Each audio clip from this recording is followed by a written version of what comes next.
Оқушылар, отырыңыздар. Түрінде ортаға бүгінгі сұрағылар бір-бірімізге, бүгінгі күнімізге жақсы көңіл күй тілейік. Баян, Жангелдин. Рахмет. Айзере, бүгінгі тәрбие сағатының сағаты кетті. Ал енді балалар, орнымызға отырайық. Келесі тәрбие сағатымызға көшейік. Балалар, дәптерімізді ашып, бүгінгі күннің жазысын жазайық. Қарашаның 13-і. Бүгінгі жаңа қауіпсіздік сабағымыздың тақырыбы кәмелетке толмағандардың қылмыстық жауаптылығы деп аталады. Тақырыпты жазып болсақ, тақтаға қарайық. Қауіпсіздік сабағымыздың мақсаты жасөспірімдерге заңды жауапкершілік қай жастан басталатынын түсіндіру. Енді қазір сіздерге балалар қауіпсіздік сабағымызды одан әрмен қарай видеоролик арқылы түсіндіреді.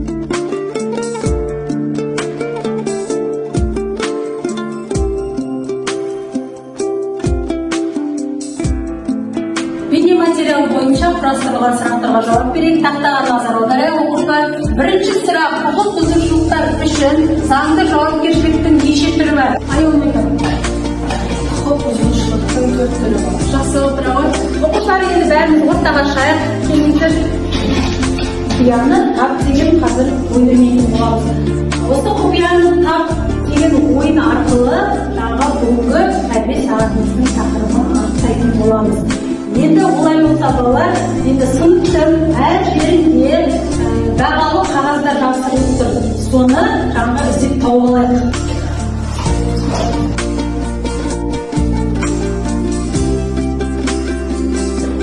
Бұл теңгелер балалар нені білдіреді?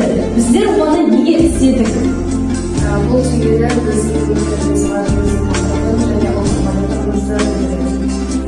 Тақтада тұрған тапшыққа салып қоямыз. Орнымызға отырайық балалар. Тәрбие сағатымыздың тақырыбы тәуелсіздік тұғыры теңге деп аталады екен. Енді ары қарай тәрбие сағатымыздың мақсатымен танысайық. Оқушыларға ұлттық валюта теңге туралы түсінік беру, оның тарихы мен маңызын ұғындыруды ары қарай бейне ролик арқылы тыңдайтын боламыз. Оқушылар, енді бәріміз ортаға шайық, бері қарай келіңіздер. Қазір бізде бүгінгі тәрбие сағатымызды одан әрі қарай ақша академиясы деген ойын арқылы жалғастырамыз.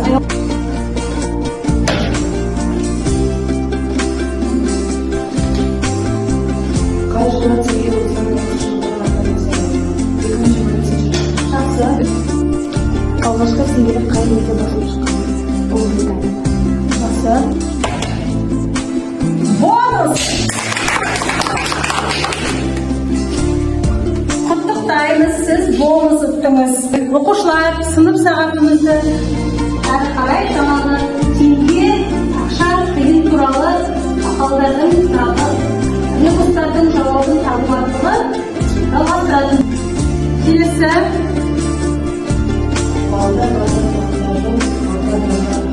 Жақсы, оқушылар, тақтаға назар аударайық. Бүгінгі тәрбие сағатымызды қорытындылау мақсатында рөл табыс программасын пайдалана отырып, бүгінгі тәрбие сағатымызды қорытындылайық.